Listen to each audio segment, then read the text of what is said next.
Welcome to Doc NYC. My name is Tom Powers. I'm the artistic director of the festival. The film you're about to see is actually the very first film that I invited to be on the short list. I had first seen it at the Sundance Film Festival in January, and then I was a juror on a festival in Brazil. I was so confident that this was one of the most special films of the year that I invited in April before I invited any others. The filmmaker, Liz Garbus, has a long track record. Her films include Love Maryland, Bobby Fischer Against the World, The Farm, about the prison in Angola, for which she was nominated for an Academy Award.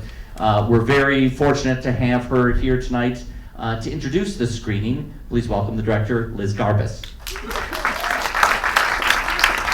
This is a late screening. Rather than have Liz come late and do a Q&A, she graciously agreed to come here before she goes home to her kids. But we want to take this opportunity to do a little bit longer of an introduction than we normally would. And I'd love to hear you talk a little bit about the process of how you came to Nina Simone and how you crafted this film. Okay, great. Can I first say a couple of things about you and being here? Tom is, I want to thank you for inviting us and for your support of this film and for really transforming and uniting the documentary community in New York and all across the country and being a leader in our community. So thank you to Tom, and all of us in New York are so lucky to have this festival here and get to see all these films with so many filmmakers present. It's an extraordinary week of filmmaking in New York and filmmakers, film audiences. And I want to thank Netflix for supporting this film from the beginning and throughout and to this and here today.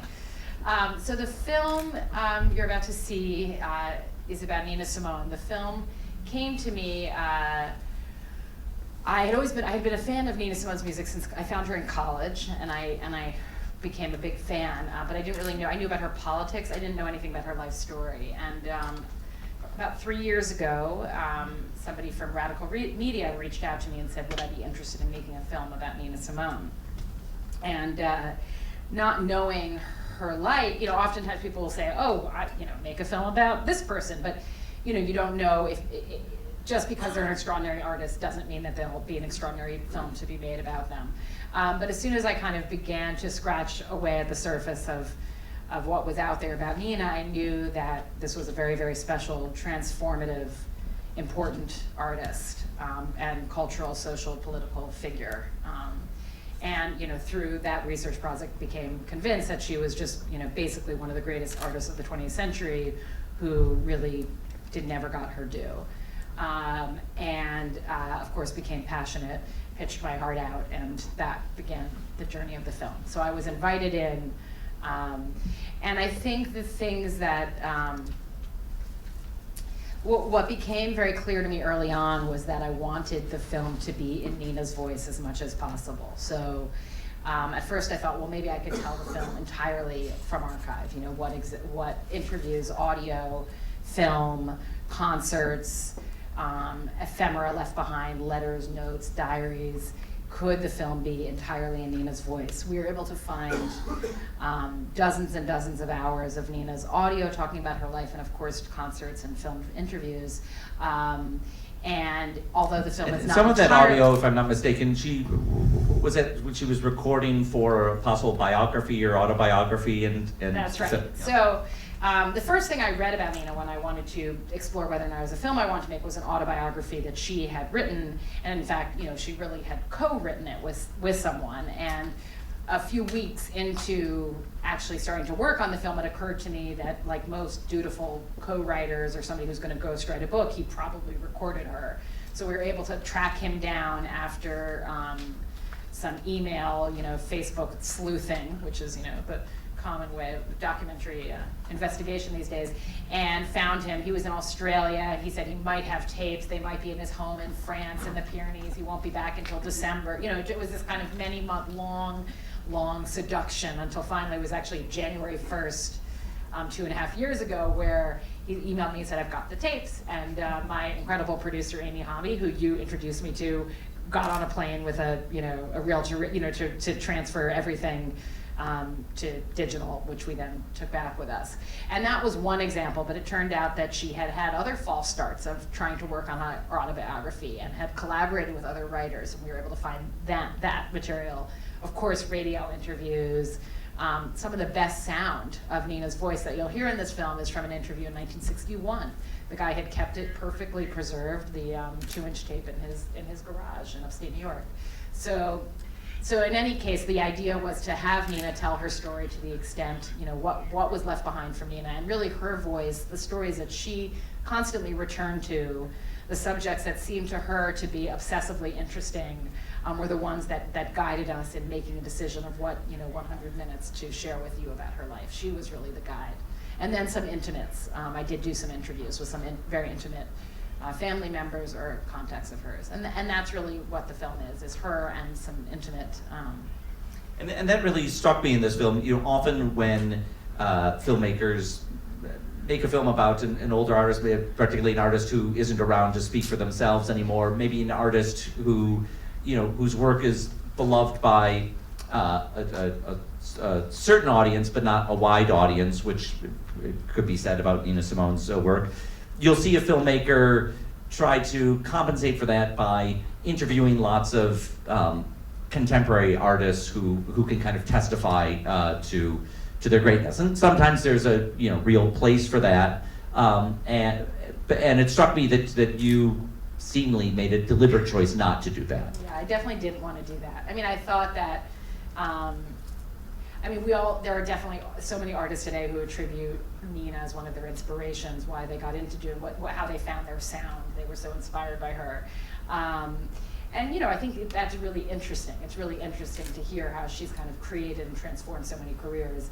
But this was really, I wanted to be Nina from the inside out as opposed to the outside in, to the extent possible.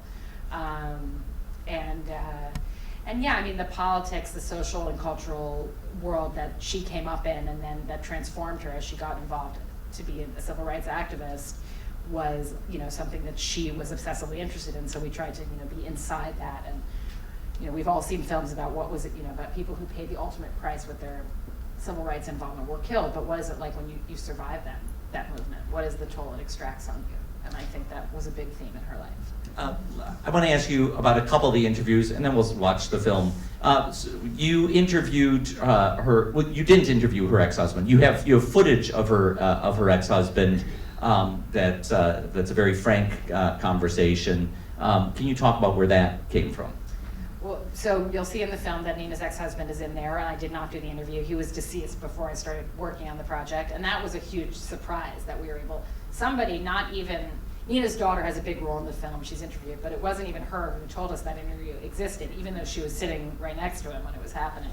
It was a random person who I was talking to said, one day these producers interviewed Andy and Lisa, and you might want to track them down. And once we figured out who it was actually somebody I knew quite well.